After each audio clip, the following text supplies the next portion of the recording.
Tara atin talakayin ang nangyari nung naroon na si Marcos, Ferdinand Marcos at si Father Diaz sa katauhan daw ni Jose Rizal.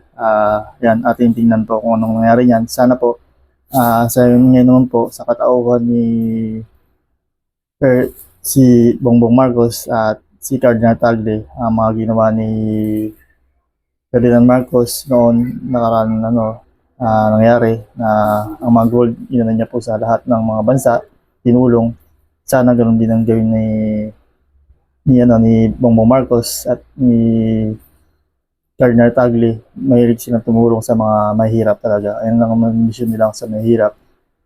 May gampanan silang gagawin. Sana mangyari yung ganoon at maging po si Cardinal Tagle.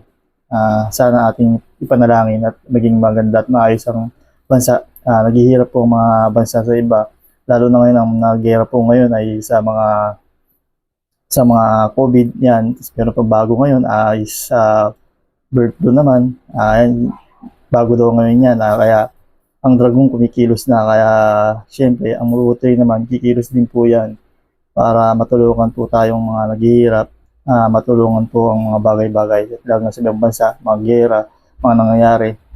Ayan, maraming naghihirap na hindi nyo lang nabatid, pero talagang maraming naghihirap na bansa. Para nyo naghihirap tayo umusbong po. Magandang tinatahak po natin. Ngayon, maaari natin tulungan ang mga ibang bansa naghihirap. Ayan, nagtutulungan sila ni Cardinal Tagle. Tara ating tingnan po ang ating mga nangyari noong nakaraan. Ng sagradong simbahan at syudad ng Vatican. At dahil hindi nasakop ang Vatican noon, kaya malabong maging rason ang World War II.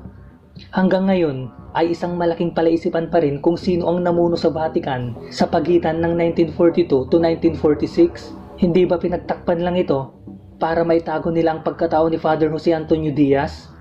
Sa paghahalughog ko ng mga impormasyon sa internet, ayon sa top secret ng The Mysteries of Barclays account, si Jose Rizal ay nanilbihan bilang Jesuits General sa Vatican.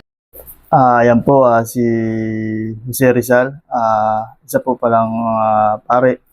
May katungkulan po siya sa Vatican, kaya yan po ang mission niya na pamahagi po na binigay ng mga hari na bigay pamahagi po sa mga buong mundo po. At dilaw po sila ni Ferdinand Marcos po. Ayan po ang spekulasyon. Kaya po ang maganda po talaga ang mga layunin ng mga hari. Ayan po, na tumulong po talaga at maging balance po ang mundo. Kumbaga, iba po kasi nagiging sakim ng mga tao, nagkakaroon sa gera, nagkakahibaan. Ayan po, buti dumating po si Jose Rizal saka si Ferdinand Marcos. Yan, tinulong po yun, mga po yan, tinulong ang mga gold. Ayan, Father Jose Antonio Diaz. Ito ang pinakamatinding sikreto ng mga hari at mga emperador kung kaya't malaki ang ginampanan ni Jose Rizal o Father Jose Antonio Diaz. For Catholics, choosing a new pope is akin to the spiritual renewal of the entire church, which means dito naman tayo kay Cardinal Tagle.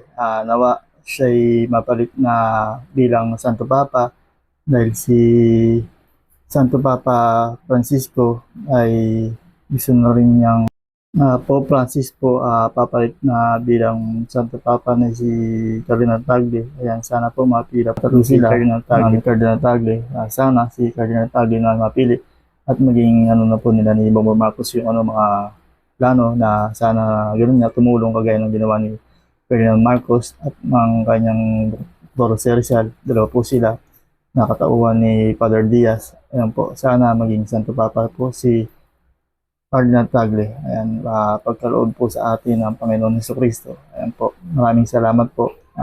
Maganda po yan ang layunin po nila, dalawa, ni Bongbong Marcos at Cardinal Tagle, para sa mga mahirap at itulong ang kanilang mga nairon po sila. Ayan po, ating pong panoorin. several lips.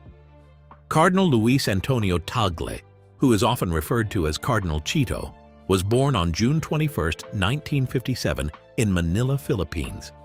In 2011, he was appointed the Archbishop of Manila by Pope Benedict XVI, which placed him at the heart of the most vibrant Catholic community. Just a year later, he was elevated to the rank of Cardinal in 2012, making him one of the youngest members of the College of Cardinals at that time. Tagle got his nickname Asian Francis for his resemblance to Pope Francis, both in style and in substance. Just like